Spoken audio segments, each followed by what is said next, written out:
سینوها د فرعون د ځانګړي طبیب یادښتونه له میلاد څخه 1450 کاله وړاندې.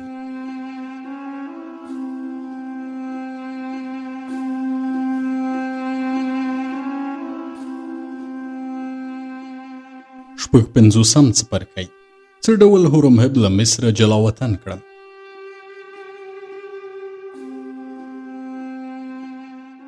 کله چې په سرلی شو د نیل اوبه ښکته شوې او توتکیو الوتنه پیل کړه. یوه ورځ د هورمهب یو شمېر عسکرو زما پر کور حمله وکړه او بېوزله ناروغان یې چې هلته د معالجې لپاره راغلي ول له کوره راوایستل او زه یې هورمهب ته بوتلم. له څو کلونو راهیسې مې هورمهب نه ولیدلی او پر دې ورځ چې مې هغه ولید پوه شوم چې بوډا شوی دی او په مخ کې یې ګونځې پیدا شوي دي. څټې ډډ شوی او ملا یې تر یوه حده کړوپه شوې وه. کله چې هورمهب ولیدم ویې ویل سینوها ما څو ځله اخطار درکړی چې ځینې خبرې مه کوه خو تا زما ګواښونو ته توجه نه وه کړې او پر ما ملنډې وهې. ته په مصر کې خلکو ته وایي چې عسکري تر ټولو ټیټه او رذیل کار دی او که یو ماشوم د مور په نس کې مړ شي تر دې ډېره ښه دی چې نړۍ ته سترګې رڼې کړي او بیا عسکر شي.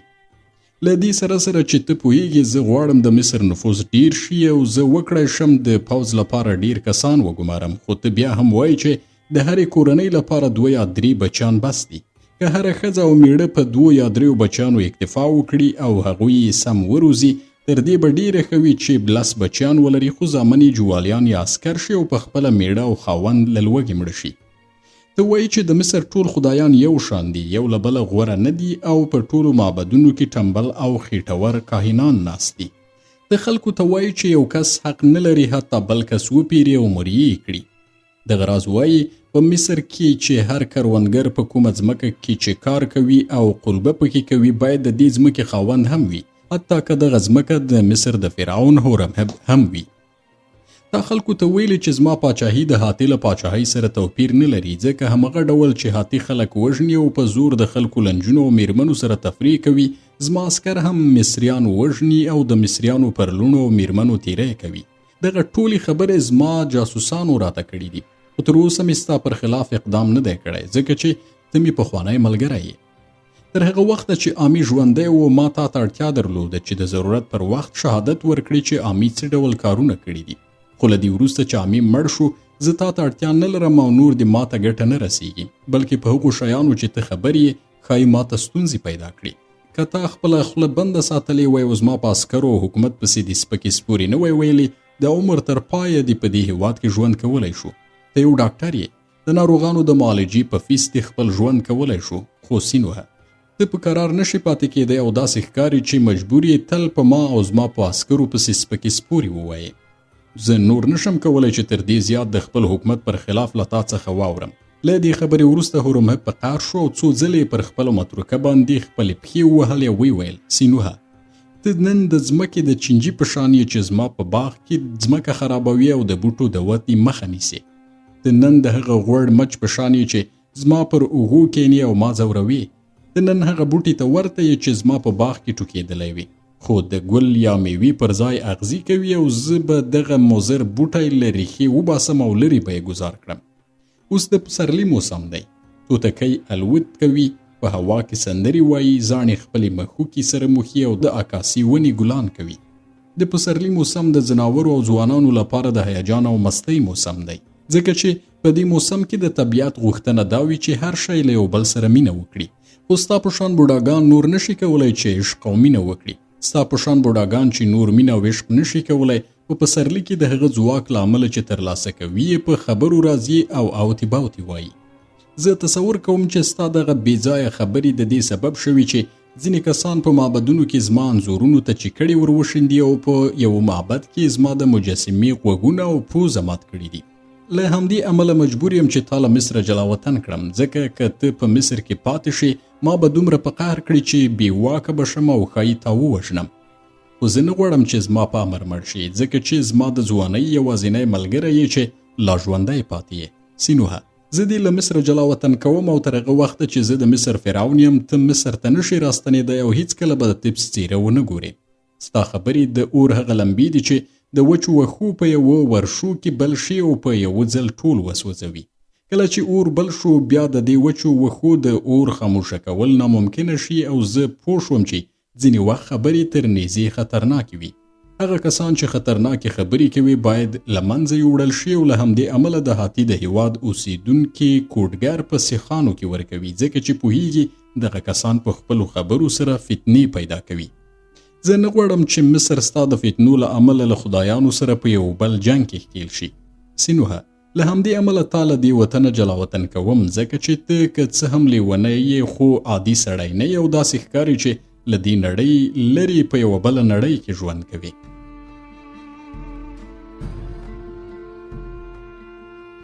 ښایي هورمهب سمه خبره کوله. زه به عادي سړی نه وم او ښایي له دې امله عادي نه وم چې د مصر د خدایانو یعنی د فرعون او د میتني د هیواد د شهزادګۍ وینه زما په رګونو کې وه.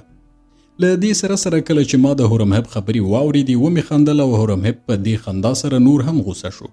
په خپله متروکۍ خپلې پونډۍ ووهل یا ویې ویل سینوهه د خدایانو شکر وکړه چې ته زما پخوانی ملګری یې ګنې وژلې مې. زما او ستا ترمنځ د اوږدې مودې دوستي ما له دې کاره منع کوي چې تا ختم کړم خو حتما به دې تبعید کړم او اجازه نه ورکوم چې له مړینې وروسته ستا مړی بیرته مصر ته راستون کړي خو له مړینې مخکې ویلی شي چې ستا مړی مومیایي کړي او همغلته چې ژوند کوي هلته یې ښخ کړي. هغه ځای چې ما ستا د جلا وطنۍ لپاره په نظر کې نیولی دی د ختیځ سمندر په څنډه کې دی. دا هغه ځای دی چې بیړۍ ترې هندوستان ته ځي. زه دې سوریې ته نشم تبعیدولی ځکه چې په سوریه کې د پخواني اور ځینې سکروټې پاتې دي چې تر ایرو لاندې ښخې شوي دي. په سوریه کې ستا شتون ښایي د دې سبب شي چې دغه ایرې له سکروټو لرې شي او یو ځل بیا د اور لمبې بلې کړي. زه نشم کولی تا د مصر په جنوب کې د کوش ټاټوبي ته واستوم ځکه که ته هلته لاړې تورپوستو ته به وایي چې د ځمکې ټول انسانان یو شان دي او سپین پر تور ښه والی او غوروالی نه لري. نو تورپوستي چې له نسله کم عقل او سادهګان دي ستا خبرې به ومني او ممکنه د بلوا وکړي. خو د ختیځ هغه ساحل چې زه به تا هلته جلا وطن کوم څوک پکې نه اوسي او که ته څومره خبرې هم وکړې له سرو ډبرو کارغانو مارانو پرته به نور اوریدونکي ونه لري. زه ډاډه یم چې هغوی د مصر د حکومت لپاره ستونزې نه پیدا کوي او هلته به ستا د اوسېدو د ځای شاوخوا سپاهیان وګمارم او هغوی ته به دنده ورکړم چې تا پرې نږدې له دې سیمې څخه ووځي او که وتښتې وبه دې وژني. زه پوهیږم ته له طب سره مینه لرې او له طب څخه ستا بیلتون او له خلکو خالي سیمې ته ستا استول یوه لویه سزا ده. زه به دې د خوراک او څښاک له پلوه په تنګسیا کې راونولم او ډاډ درکوم چې هلته به یو کور ولري. په دې کور کې به په یوه نرمه بستره ویدېږي پرېمانه ډوډۍ به خوري او هر څه چې وغواړې ستا لپاره به چمتو وي خو په دې شرط چې هوښیار واوسي. هلته به پر تا یوازې یو بندیز وي او هغه دا چې له هغې محدودې نشي وتلی چې ستا لپاره په نظر کې نیول شوي دي. زه له جلا وطنۍ څخه نه ډارېږدم ځکه چې په ژوند کې ډېر ځله یوازې وم خو همغه ډول چې هورمهب وویل له طب سره مې مینه وه چې فکر مې وکړ نور به د مصر خاوره ونه وینم د نیل اوبه به ونه څښم او د طبس بوی به احساس نه کړم نو ډېر خفه شوم. هورمهب ته مې وویل زه په دې ښار کې ډېر ملګري نه لرم ځکه چې خلک زما له خولې ویریږي او له ما څخه ځان ساتي خو په بېوزلو کسانو کې څو ملګري لرم او زړه مې غواړي چې د وروستي ځل لپاره یې ووینم او له هغوی سره خدای پاماني وکړم. بله دا چې غواړم په طبس کې لږ وګرځم او په دې پسرلنۍ هوا کې د کوچانو په واټ کې د ونو د غوټیو او د معبدونو په انګړ کې د معبدونو د سپاندو له بویونو خوند واخلم. د شپې په پیلېدا سره د بېوزلو له سیمې تیر شم له هغه ځایه چې زما کور پکې دی چې د هغه کبانو بوی احساس کړم چې هغوی د خپلو کورونو په مخ کې سره کوي. هورمهبه ته نه پوهېږې هغو میرمنو ته کتل چې ماښام د خپلو کورونو په مخ کې خواړه پخوي د هغو نارینه‌و ننداره چې له کاره ستړي راستنېږي او د هغو ماشومانو لیدل چې د ماښامنۍ په تمه د کورونو په مخ کې لوبې کوي ما ته څومره خوند راکوي. تصور نه کوم چې بل څوک دې له دغو منظرو څخه دومره خوند واخلي لکه چې زه یې اخلم. هیڅوک به زما په شان د لمر لوېدو په وخت د طبس په کوڅو او واټونو کې له ګرځېدا خوند وانخلي. که ما دغه کلمې په عاجزانه ډول ویلې وای او له هورمهب مې غوښتي وای چې ما ته څو ورځې وخت راکړي چې له طب سره خدای پاماني وکړم هغه به زما غوښتنه منلې وای. خو ما له عاجزۍ او زارۍ پرته له هغه سره داسې خبرې کولې لکه چې څوک یې له خپل سیال سره کوي او له هورمهب څخه مې یوه غوښتنه وکړه. دغه کار مې د دې لپاره وکړ چې پوهېدم باید علم د قدرت پر وړاندې سر ټیټ نه کړي او له همدې امله فرعون زما غوښتنه ونه منله. ده وویل زه یو عسکر یم او په کارونو کې له ځنډ او احساساتو کرکه کوم، نو امر کوم چې همدا اوس په روان تخت کې تا له تبسه وباسي. که ستا کوم خپل او ملګری غواړي له تا سره مسافرت وکړي زه به ورسره موافقه وکړم، خو په دې شرط چې هغه به هم نور مصر ته نه راځي، باید له تا سره پاتې شي او حتی ستا له مرګ وروسته هم باید بیرته راستون نه شي.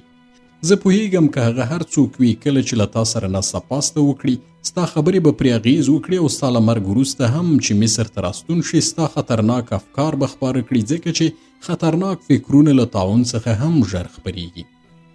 ستا د ملګرو په هکله چې ودې ویل د بېوزلو له پرګنې څخه دې باید ووایم چې یو کس پکې ستا مریی دی چې د ژرندې ډبره یې ګرځوله، بل یو انځورګر دی چې تل نشوي او د خدایانو عکسونه انځوروي او 2 تنه نور هم تورپوستي دي. دغه 4 واړه په دې تور چې ستا د فکرونو تر اغېز لاندې ول اوس په یوه اوږده سفر تللي چې له هغه ځایه راستنېدل ناممکن دي. کله چې مې له هورمهبه دغه خبره واورېده پر ځان مې لعنت ووایه، ځکه چې یو ځل بیا یو شمېر بېګناه کسانو ته په دې تور سزا ورکړل شوې ده چې زما ملګري ول او له ابدي بدبختۍ سره مخامخ شوي دي.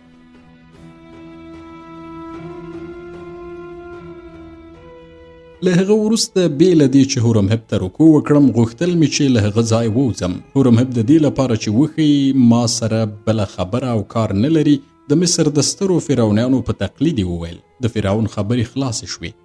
د هورمهب عسکرو په یو روان تخت کې کېنولم چې پردې پرې راځوړندې وې او د ختیځ پر لور یې روان کړم. 10 شپې او 10 ورځې مو پر هغه لار سفر وکړ چې هورمهب د ختیځ پر لور کښلې وه، تر دې چې یوه بندر ته ورسېدو چې له هغه ځایه بیړۍ د هندوستان پر لور تللې. خو په دې بندر کې کلی هم و، خو د هورمهب عسکر هلته ایثار نه شول او زه یې له بندره هم لرې کړم. له 3 ورځو وروسته یو بل ځای ته ورسېدو چې پخوا پکې کوم کلی و، خو کروندګرو دغه کلی پرېښی و او څوک پکې نه تر سترګو کېدل. په دې ځای کې زما لپاره یو ځای وټاکه چې ژوند پکې وکړم. بیا په دې سیمه کې راته کور جوړ کړ او له هغه وخته په دې کور کې د ژوند نوی پړاو پیل شو.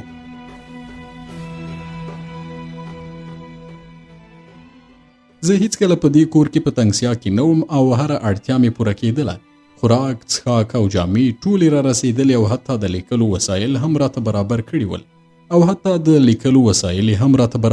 ول ما 2 کاله په دې ځای کې تیر کړل. د طب په اړه مې 2 کتابونه ولیکل او د هر کتاب له خلاصېدا وروسته به مې په یو صندوق کې ایښودل. خو دغه کتاب تر ټولو وروستی کتاب دی چې ما ولیکه، ځکه خو مې هغه د خپل ژوند او برخلیک په اړه لیکلی دی. که د دې کتاب له لیکلو وروسته ژوندی پاتې شوم نور به کوم شی ونه لیکم، ځکه چې سترګې مې ډېرې کمزورې شوي او نور مې سترګې پر پاپیروس د قلم حرکت نشي لیدلی. ما د دې لپاره د خپل ژوند خاطرې په دې کتاب کې ولیکله چې وکړی شم د ژوند ټولې پیښې له هغې ورځې چې ځان مې پیژندلی دی تر ننه پورې را پر زړه کړم او دغه راز پوه شم چې ولې مې ژوند کړی دی.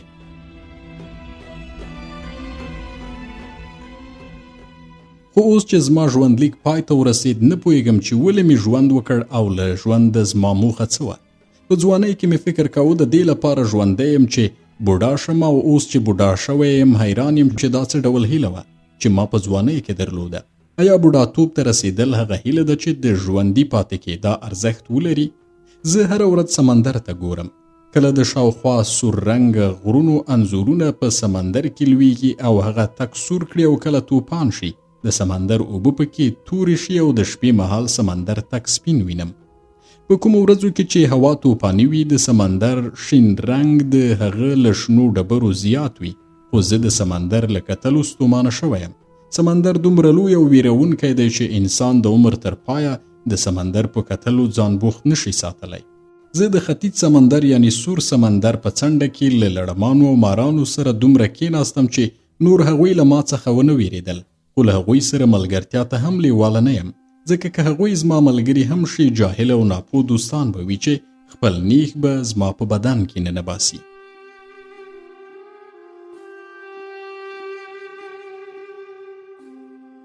تر دې یو کال وروسته چې زه له تبسه تبعید کړم، کله چې له تبسه د هندوستان کاروان روانېده چې د ختیځ سمندر ساحل ته ورسېږي، نو زما نوکره موتی هم چې په تبس کې وه له دغه کاروان سره راغله او له ما سره یو ځای شوه. کله چې موتی زه ولیدم لاسونه یې پر زنګنو کېښودل او رکوع یې وکړه. کله چې ولیدم زه ډنګر شوی یم او خېټه مې ننوتلې ښکاري ویې ژړل. ما ورته وویل موتی ولې ژاړې؟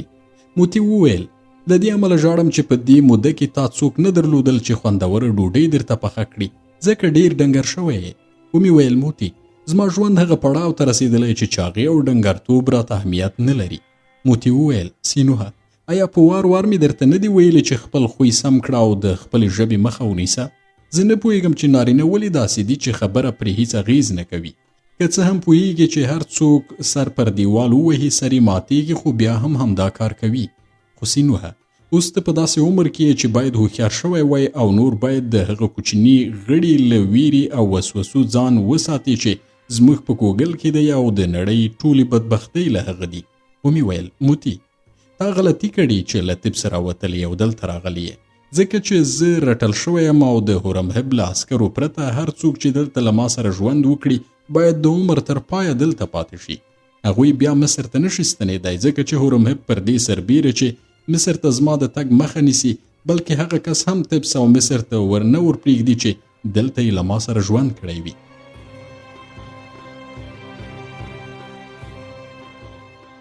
موتی وویل سینوهه زه باوري یم دغه چلند چې له تا سره وشو ستا په ګټه و ځکه چې فرعون هورمهب ته یو آرام او لرې ځای ته راواستولې چې خپل بوډاتوب دلته تیر کړي. زه هم د طبس او د ګاونډیانو له شورماشوره په تنګ شوی وم. تل به یې زما د پخلنځي شیان په پور وړل او بیرته به یې نه راکول. کله چې به ما ورته یادونه وکړه چې هغه شیان بیرته راکړي غوسه به شول او ویل به یې موږ خو غله نه یو چې فکر کوي ستا دیګي او یا کټوي به مو پټې کړي وي. زه په طبس کې مجبوره وم چې په ورځ کې 2 ځله د کور مخه جارو کړم خو بیا به هم د کور مخه پاکه نه وه ځکه چې ګاونډیان تل د کور ګند او ډیران په کوڅه کې اچوي. څومره نارې چې به مې کولې چا نه اورېدلې.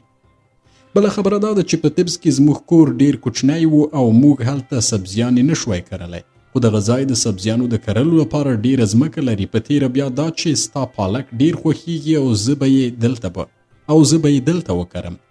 دغه ټمبل او بیکار عسکر چې فرعون ستا د ساتنې لپاره ګمارلی دي دوی به اړ کړم چې سبزیان یې وکري او بیدیا ته د ښکار کولو لپاره لاړ شي په سمندر کې کبان ونیسي. سره له دې چې زه فکر نه کوم چې د سمندر د تروو اوبو کبان دي د سیند د خوږو اوبو په شان خوندور وي. بله دا چې غواړم دلته یو ځای د خپل قبر لپاره پیدا کړم او یو قبر پکې جوړ کړم چې له مرګ وروسته پکې دمه شم ځکه چې ډېره ستړې شوې یم. ما هیڅکله له طب څخه د باندې ګام نه وایښی. اوس پوهېږم چې سفر کول ډیر سخت دی او نه غواړم چې له مرګ وروسته مې هم وکړوي او د ښخولو لپاره مې طبس ته یوسي. په دې ډول موتی هم له ما سره میشته شوه او له هغه وروسته یې زما پالنه کوله. زه تصور کوم دا چې د عمر په پای کې اسوده شوم او بریالی شوم چې دغه کتاب ولیکم د موتی له برکته و ځکه چې ډیر ښه یې ساتلم او هڅه یې کوله چې د ژوند په هیڅ برخه کې ستونزه ونه لرم.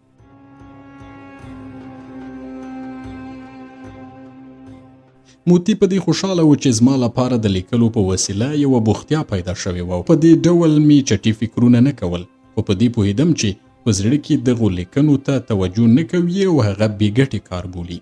موتی زما لپاره خوندور خواړه پاخه کړل او لکه چې دی ویلي و سپاهیان یې اړ کړل چې ځمکه واړوي تخم پکې وکري بیدیا ته ولاړ شي او ښکار وکړي او یا په سمندر کې کبان ونیسي.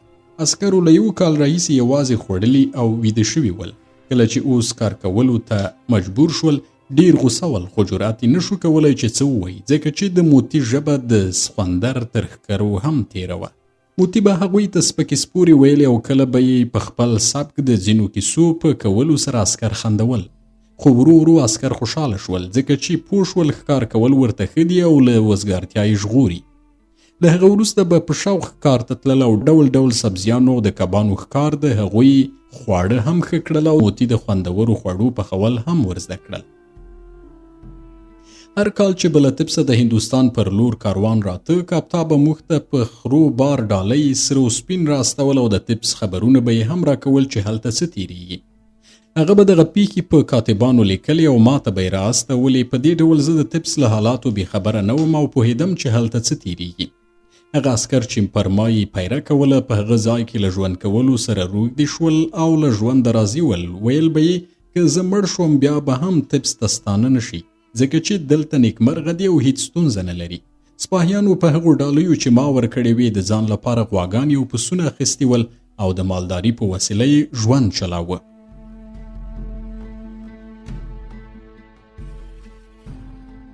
زه نور لیکلو ستړی شوی وم ځکه چې سترګو مې څه نه لیدل. یو ځل خو د موتی پیشو زما پر زنګنو ناسته وه. حیران شوم چې څنګه ما ونه لیدله. زما روح له هغه څه ستړی شو چې ما یې کیسه وکړه او نور پوهېدم چې بدن مې ابدي استراحت ته اړتیا لري. زه اوس نیکمرغه سړی نه یم خو په دې ګوټ او یوازیتوب کې ځان بدبخته هم نه بولم. زه خوشحاله یم چې پاپیروس او قلم شته ځکه که دغه دوه شیان نه وای ما به د دې وس نه درلود چې خپل ماشومتوب او ځواني را پرزړه کړم. په خیالي دنیا کې یو ځل بیا له مینا سره یو ځای د بابل په کوڅو کې وګرځم او د مرید له مهربانۍ ډک وجود په خپل خوا کې احساس کړم. د دې وس به مې نه درلود چې د هغو کسانو پر ناخوالو وژاړم چې په تبس کې وږي دي او په خپل غنم وږو کسانو ته ورکړم.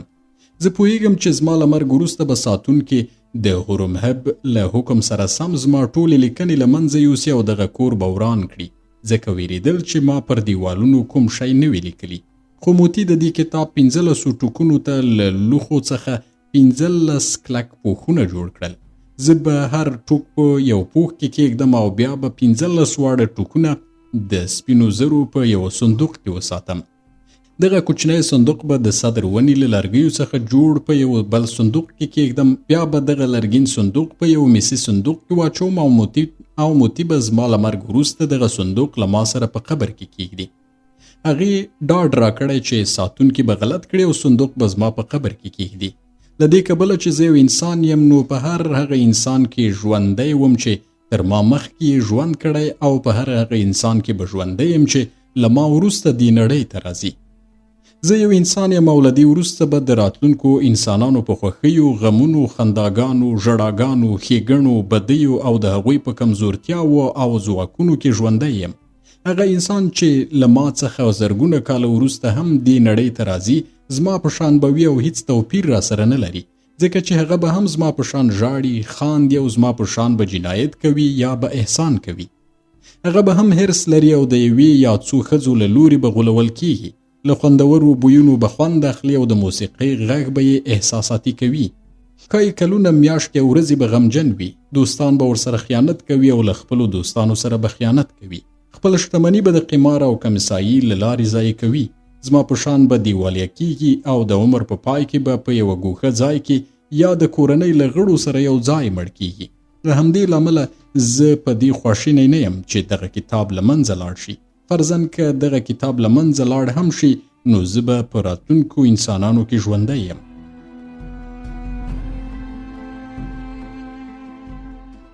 دا د مصري ډاکټر وروستۍ خبره وه چې فکر یې کاوه ټول عمر یوازې دی.